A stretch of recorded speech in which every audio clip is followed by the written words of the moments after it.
o te whatalo ko whele mai mangalo church tu le nei tai au mātanga whiele matanga le nei vā yaso ma lo le soi fo maua ma lo fo ele lange mama le nei fo o tātou whelo ele tātou pokalame masani o tanga mai Samoa. I tala tō mua o te ena le fionga le lipa le mio ia fo ele tai tai le atunu le sunga la ule le mali tole o te apola tai vao forces min tua inga le fionga le tai tai le tua ngai tu le epa sa ile le madia le ngaui e whape o le o toi to tongi umai le whainga malo le pasese e pe ona sa ili mtangi ai le tai tai le atunu u moa tunu mamao o se whapoponga le nei o le nei tala. O le nabili mai nei le stangata i te au whata uma nei al sauna ngatu le epa.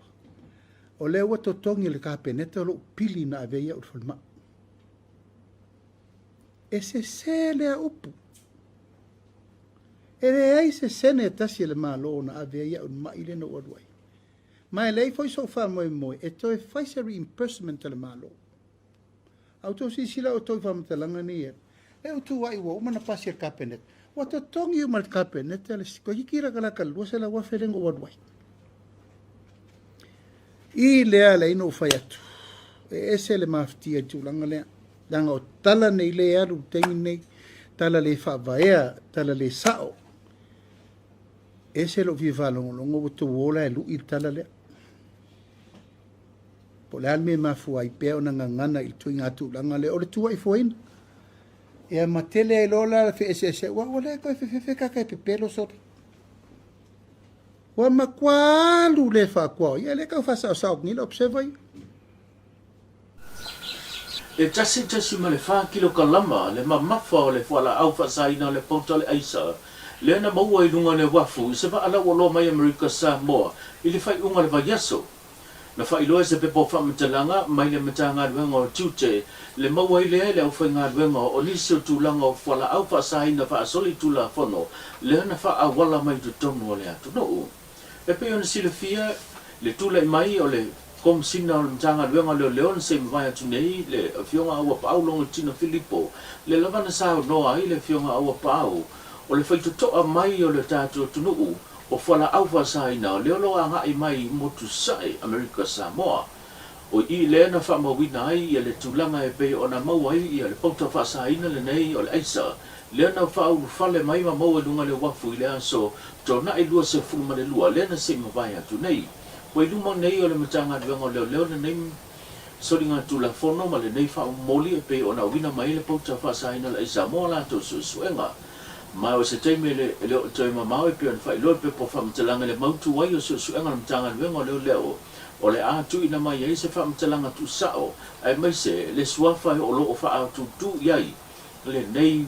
wha momoli e pe o na wha ulu whale mai tono le atu no. E lei mamau atu foi le tau sanga lava le nei tasi le nei mta upo lo moria se tasi o fai pisnisi leo lo ilumo le tula fono mai se le wha msnonga maa walunga lea mta upo peo na afia ise ta maa fitu spulu tau sanga le matua o le soipua mai le fio anga o loto pa fa pia niso la na ufe ngā ruenga le silia ma le wha miliona le wha tupenga le tau le eisa le late le se fiu kilo kalamba le na maua wha ufale mai Amerika ma ngai mai te tono la tatu no na momoli le fa malo ma le nganga fa tai e fa lulunga le tanga luenga le se tute tu sai ma le fa ngai luenga le na pito luma le fa ti dongo le ngai luenga le na ma huai le nei fa nga fa soli tu la fono wa ngai mai le tele au si mai atu no mau i fa foto Samoa e koleni ma futa fa tasi ma le au si le atu no o se tulanga na fa iloa e le fionga i le whaururunga leo se si a Samoa le fionga tu o pepe, cherry, asiata, wawok o se tūlanga mātanga o fia le lifi e fu i lunga tau whainga mwhainga wha a tau banga o tā penanga matole ninga leo lo whanga solo nei mō le wha moe moe atu fo i a pei o ne lava sahu ni tā pena tuai le awa le atu no o se awi linga nei o le nei tala. Mai o le whauwhai whai alka koe ni training camp ia o le ngai training camp i le ngai whai masing o whakupula i ko kili le ngaka la fa ku plo yer ko kele a sila le leia i ngaka yo e kenge makama e rank ku berkasi uma pinge o sa pinge o ma le sa pinge o ma Commonwealth e sa mo pinge i ka longa lolang ia ma le kei fa pole sa mo ngelangi ia le wa pink city vale olimpika I Tokyo va pel pe pa me I Paris last year o ma waru al kapula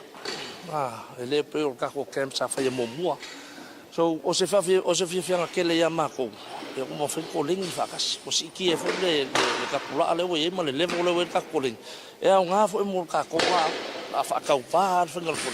ia ka fa ka va ma la makanga viva o le ai haru e fa pengi ka e o fiafi ia o le sikwe la le o le magui o le au ma le anga idu ele ma fa inga ele le fa yo me kasi ke mi ai manga e sidia e ka va mangisi e sidia ko fo le malo se pe ka fa ko kusa ia nga fa yo le ko len kusa pe ko len I pe ala wa haru fa ka va fa ngal ko mai le company va le Samoa Airways e tu sa male se fulu minuti talo na tuua e le va le company le Samoa Airways o la do fa le male va le fanga di mo America Samoa le fa unga le va yaso ai toi tau fia ma toi di mai le va molo na sanga le mu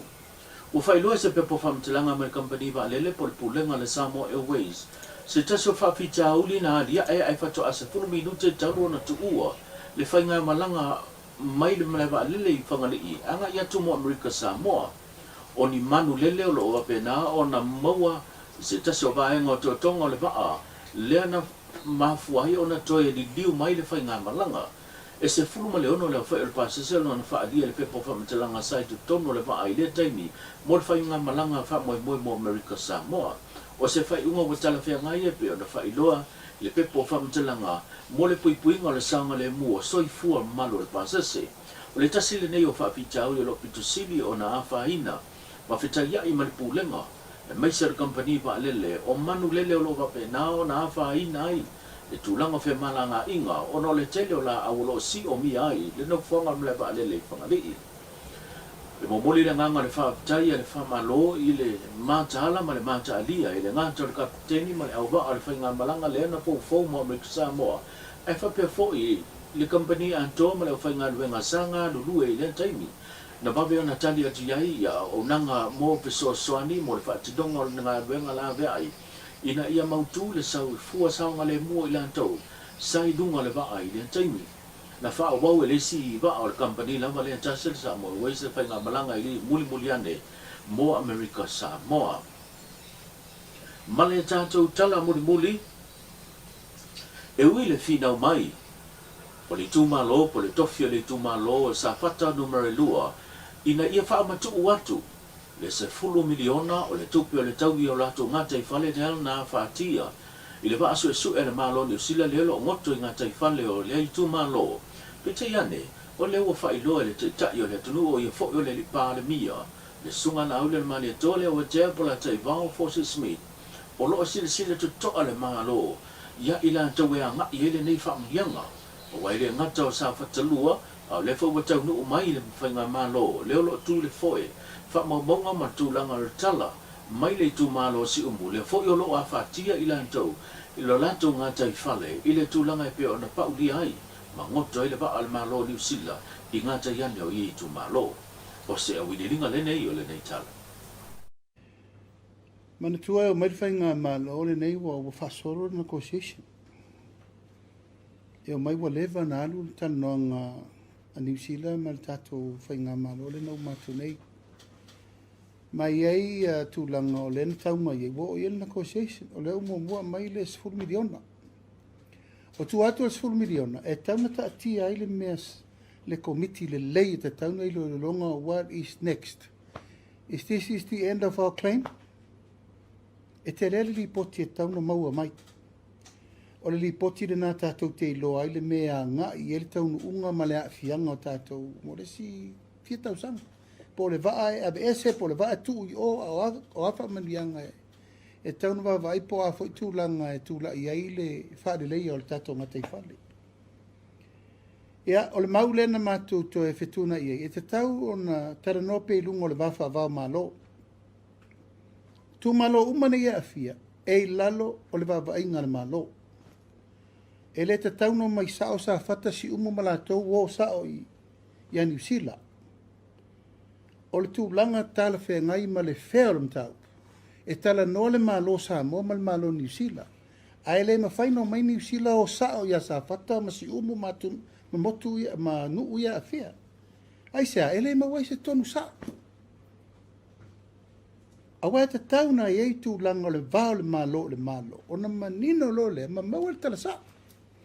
Ia le lau o mai nei, e se ale tjata sa fata ia, e fa utau nuu mai le whamatala ngasi umu la tau. O ai tonu e te tau ona maua whamanuianga le mele. O ai nuu la a fia le mele. O le vaai le nā tauna whaile lei le suenga mautu. Ina ia mai le ripoti o whetu waile malo Samoa, whetu waile malo New Zealand, ona whailola i o le tonu mautu. Whaile tonu whea mo tātou, whea mo New Zealand.